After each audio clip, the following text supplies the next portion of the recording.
बेरोजगारी और शिक्षा के नाम पर सरकार किस तरीके से नए-नए कानून बनाती है, नए-नए योजनाएँ बनाती है, उसके बाद उसी योजना के तहत कई करोड़ों रुपए का घोटाला कर दिया जाता है। आज हम ऐसे ही एक योजना के बारे में चर्चा करेंगे जिसमें हज़ारों करोड़ रुपए गायब कर दिए गए और पता भी नहीं चला। पीएम कौशल विकास योजना की जुलाई 2015 में मोदी जी ने पीएम कौशल विकास योजना की शुरुआत की थी, जो 2022 तक 3 फेज़ कंप्लीट हो चुका है, जिसमें चौथा फेज़ अभी भी चालू है। अब तक इसमें 12,000 करोड़ से भी ज़्यादा की पैसे खर्च किए जा चुके हैं। पीएम कौशल विकास योजना के तहत 1,500 रुपए लाभार्थियों को स्कॉलरशिप के रूप में देना था और पास करने के बाद 500 रुपए उन्हें प्रोत्साहन राशि के तौर पर देना था। लेकिन जब सीएजी ने इनका डाटा चेक किया तो पता चला कि 95 लाख लोगों में से 90 लाख लोगों के बैंक अकाउंट के डाटा ही मिस थे। बाकी के 5 लाख लोगों में 1200 लोगों के बैंक अकाउंट अलग-अलग थे और 52,000 लोगों के बैंक अकाउंट ऐसे थे जो बार-बार रिपीट किए गए।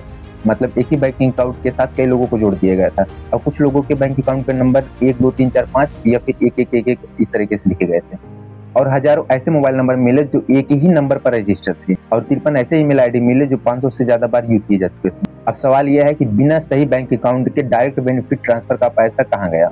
और सबसे मजेदार बात तो यह है कि सीएजी ने अपनी रिपोर्ट में भूत कंपनीज का भी जिक्र किया है। अब मैं भूत कंपनीज क्यों कह रहा हूँ, क्योंकि सीएजी ने अपनी रिपोर्ट में बताया कि ऐसी कंपनियों को हजारों करोड़ का कॉन्ट्रैक्ट दिया गया है जो एग्जिस्ट ही नहीं करती। निर्मला मूविंग कंपनी ने 33,000 लोगों को ट्रेन करने का दावा किया, लेकिन जब सीएजी ने इनकी जांच पड़ताल करने के लिए गई तो पता चला कि ये कंपनी कोरोना समय से ही बंद हो चुकी है और इस कंपनी में केवल 2 से 10 कर्मचारी ही हैं। अब सवाल यह उभर कर फिर सामने आता है कि अगर इस कंपनी में 2 से 10 कर्मचारी ही हैं तो 33,000 लोगों को ट्रेंड किसने किया। सीएजी ने जब इनसे डाटा मांगा तो पता चला कि एक ही फोटो को ये बार-बार अपलोड करके बता दे रहे थे कि हमारी ट्रेनिंग जो है वो पूरी हो चुकी। जैसे गया बिहार में जो फोटो अपलोड की गई वही फोटो बहराइच उत्तर प्रदेश में भी अपलोड कर दी। इसके अलावा रेडियो डिजाइन नामक कंपनी ने 15,000 लोगों को डांसिंग, एडिटिंग और एक्टिंग सिखाने का दावा किया, लेकिन जब सीएजी ने इसका फिजिकल वेरिफिकेशन किया तो पता चला कि वहां पर एक छोटी सी दुकान है जहां पर कोई बोर्ड तक भी नहीं लगा हुआ है। और मुझे लगता है कि ये लोग जब डाटा सबमिट कर रहे थे तो उस समय ये नशे में थे। अब ऐसा मैं क्यों कर रहा हूँ? अरे भाई, इन लोगों ने वो तारीख भी नहीं छोड़ी जो तारीख एग्जिस्ट ही नहीं करती कैलेंडर में।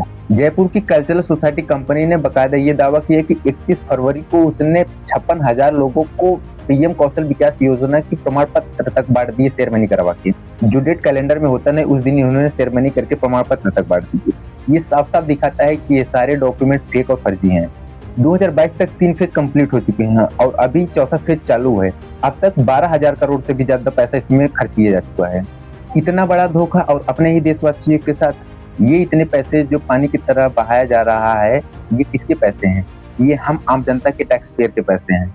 आम जनता हर प्रकार से अपने टैक्स को भरती है इस उम्मीद में ताकि उनके पैसे अच्छी जगह पर उपयोग किए जाएंगे और उनके देश की तरक्की की जाएगी।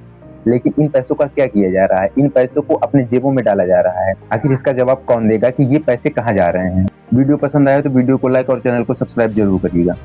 जय हिंद।